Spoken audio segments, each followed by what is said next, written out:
If tensions keep escalating between China and the US, who actually wants to fight more? Then what fight? The answer is pretty clear. Believe it or not, right now, it's America that wants war more than China. Sound familiar? Sounds crazy. Yeah, most people would say, no way. If China doesn't want to fight, then why spend trillions building weapons? Yeah, it's that same old war logic. You think they built hundreds of fighter jets just to look cool on posters? And that's what leads to China's strategic patience. Take a look at the current political and economic order of the world. China undeniably one of the biggest winners in this order. By 2024, its GDP hits 135 trillion yuan. By purchasing power, China's GDP already tops the world. China's still the fastest growing major economy on the planet. If everything keeps going smoothly, the world's balance only tips further. Even if China used force, a fast, precise strike at US forces, America might win some short-term gains, but the long-term cost will be brutal. Just look around, it already has. Winning battles isn't enough, you have to win the whole game. It's not to magically boost GDP by 50%. As for forcing China to kneel, yeah, that's not happening. And honestly, the odds are a US-China war. If war breaks out, it would choke China's economic growth. Once it starts, China would no longer be seen as a peaceful nation. Capital, which hates risk, will vanish overnight. Foreign capital would flee, investments would vanish overnight, orders suddenly plummeted, energy supplies could be cut, raw materials would be cut off, and the media storm followed. The economy would crumble, and disaster would snowball. It's not that China couldn't handle the cost. Unless cornered, China won't make the first move. Let's be real, China has zero reason to go that far. Once you understand that, everything becomes clear. That's the strategic patience that frustrates the West the most. But the gains from peace are always easier and last longer. Why start a fight when just standing still already scares your opponent? That's the smarter, more sustainable path. Everything else can wait. As long as I keep ramping up military buildup. Do nothing. The stronger you get, the calmer you stay, the more they hesitate. The more you realize the best victory is the one you win without fighting. That's how China keeps its strategic edge and grows in peace. But the US, they hate waiting. If America wants to win, they need to strike fast and strike first. Why? The answer is simple. The so-called Thucydides trap. Yeah, it's real. The world's top dog. When a second superpower rises, conflict becomes inevitable.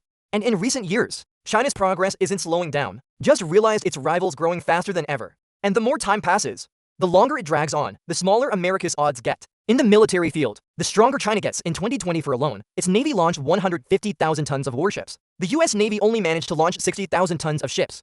That's a 90,000 ton gap, not exactly small. That leftover military advantage won't last long. Just a few days ago, actually. Then there's the J-10C export model. The J-10C stole the spotlight in the India-Pakistan air war. Push the wrong button and don't be shocked if a few Rafales drop into the sea. A real beast, and that's just the foreign version. And that was just the export version. The real one flies even meaner. The domestic one? The J-10C, everyone's talking about it. It's just one of many backbone fighters in China's Air Force lineup. Their three-tier strategy is clear, but still not enough to contain China. So the real question is, how powerful has China's Air Force become? Forget the US troops in Asia. Even if the US mobilized its entire air fleet, and now everything's shifting toward Asia. Even the US can't dominate that sky anymore. They still couldn't end it quickly. A full-scale war, yeah, not happening.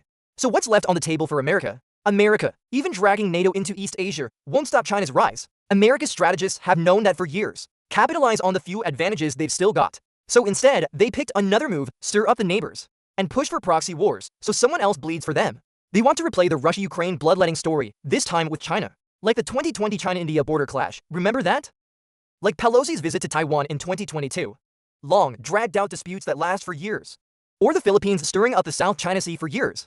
The Indo-Pacific encirclement looks grand, means nothing. So they tried pulling NATO eastward.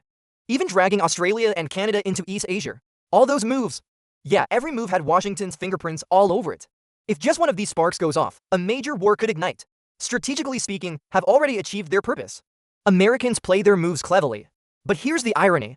But the power gap with China is still massive. Those so-called anti-China allies are all getting cold feet. They shout freedom and democracy loud enough to shake the sky.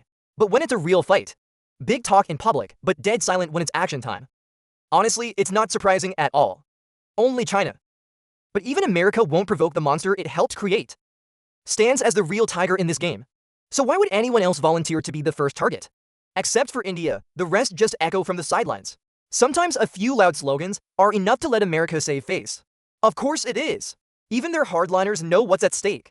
While they try to stir up conflicts around China, they're still trying, poking China bit by bit. The US military barely lifts a finger. Here's a question for you. Everyone knows lately America's been fighting with words, not weapons. When did US-China relations get closest to the edge? You know when the two sides almost pulled the trigger? The answer will probably surprise you. February 2023, the infamous wandering balloon incident. Even Biden's national security advisor admitted that.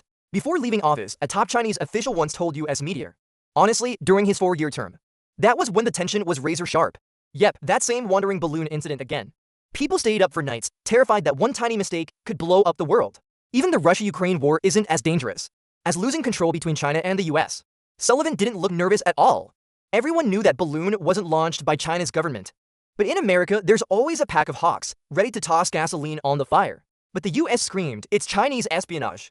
But if China launched a strategic strike on US soil, and using media to fuel anti-China anger among Americans, a perfect narrative setup to prep the public for a US-China military showdown. If you pay attention, you'll notice something odd.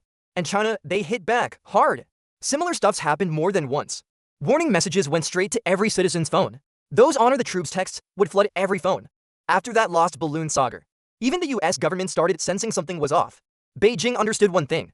Hardline forces slowly hijack US policy toward China. If domestic outrage spiraled out of control, a full-scale war could ignite overnight. Once a full-scale war breaks out, that invincible superpower mask gets ripped off. And if that happened, the US, no more heroes, just raw fear and chaos, could forget about crushing China like in Hollywood movies. Can they still hold on to global leadership? The fallout would be unpredictable. And the US government, and even inside the US, they start turning on their own hawks. So Washington started signaling, maybe ... we should talk. That's why US-China relations have been tighter than a drawn bow for years. The military tension eased a little. When Volv diplomacy takes the stage, their mouths were loud, but their hands were shaking. Tariff wars just keep coming, one after another. Yet they still don't dare press the military button. Let's make it simple. Today's America isn't what it used to be. In truth, global dominance often survives thanks to China's existence. If China really flipped the table, American hegemony, yeah, it's fading slowly but surely. Follow and subscribe, more untold wars are coming. Because while China keeps the global machine running, America would have to bait them with enough peace candy to stay calm. Eventually had to admit, China today isn't the China of the past. Anyone who tries to go head-to-head with the US ends up paying the price. In the end, they'd bow their heads anyway. Because they can't afford a war they can't win. That's the core reason why China can afford to compromise. Those who love war die by it. If you fight without certainty, you've already lost.